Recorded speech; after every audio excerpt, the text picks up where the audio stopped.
ওয়ালাইকুম আসসালাম ওয়া আসসালামু রাহমাতুল্লাহি ওয়া আলাইকুম। বারাকাতুহু। জি, স্যার কেমন আছেন? আলহামদুলিল্লাহ, বলেন।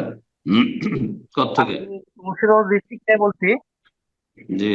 জি স্যার, মুর্শিদাবাদ ডিস্ট্রিক্ট থেকে বলছি। প্রশ্নটা হচ্ছে, মুর্শিদাবাদ। ইমাম যদি সূরা ফাতিহা পাঠ না করে রুকুতে চলে যায়, এবং দেখা গেল যে রুকুতে গিয়ে মনে পড়লো যে আমি সূরা ফাতিহা পাঠ করিনি, তাহলে এমন অবস্থায় ইমামের করণীয় রাখি। এমামই পড়েনি সূরা ফাতিহা? জি স্যার। জি স্যার। এমাম যদি না পড়ে তো সালাত হবে না।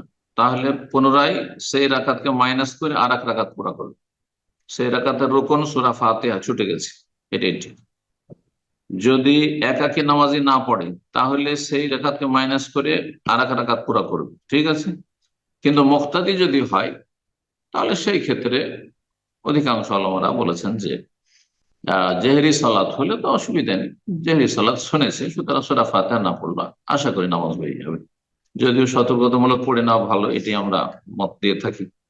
ইমাম বুখারী রাহিমাহুল্লাহ, ইমাম শাফিঈ রাহিমাহুল্লাহ, বা শাইখ ইবনে বাজ, যারা অন্যান্য ওলামারা, সালাফি আহলে হাদিস ওলামাদের যে ফতোয়া। কথা বুঝতে পেরেছেন?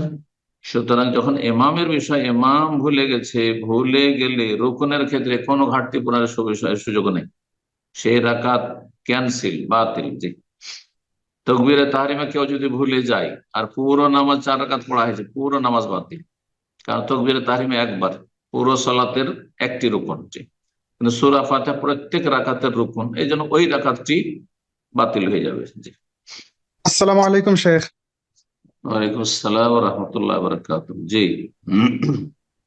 শেখ, আমার দাদা মারা গিয়েছেন কয়েক বছর হলো, রহিমাহুল্লাহ। উনি রেখে গিয়েছেন আমার দাদি, উনার 8 ছেলে এবং 1 মেয়ে। তো উনাদের সম্পদের বন্টনটা কিভাবে হবে জানতে চাচ্ছি। ফারায়েজ এইভাবে হয়নি। ফারায়েজ যেহেতু ভাগ বন্টন, একটু এদিক সেদিক হলে, একজন কেউ ছুটে গেলেই হয়ে যাবে। ফারায়েজের নিয়মই হচ্ছে ফতুয়া এবং ফারায়েজের পার্থক্য। এখানে মাসলা মানে ফতুয়া দিয়ে দেওয়া যাবে, যে একটা মাসলা শুনলাম আর শোনার পর উত্তর দিয়ে দেবো।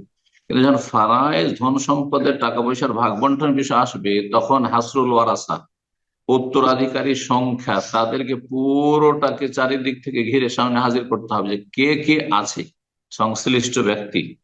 হ্যাঁ, ওয়ারেসিন, মৃত ব্যক্তির। এটার জন্য লিখিত নিয়ে আসতে হবে। তারপরে কোনো ভালো দক্ষ আলেমের কাছে যেতে হবে, যাওয়ার পরে তার কাছে লিখিত উত্তর নিতে হবে। বোঝা গেছে? মৌখিক ফারাইজের উত্তর কারো কাছে নেবেন না। সুতরাং ফারাইজের কোনো প্রশ্ন আমাদের এই জুম প্রোগ্রাম করবেন না।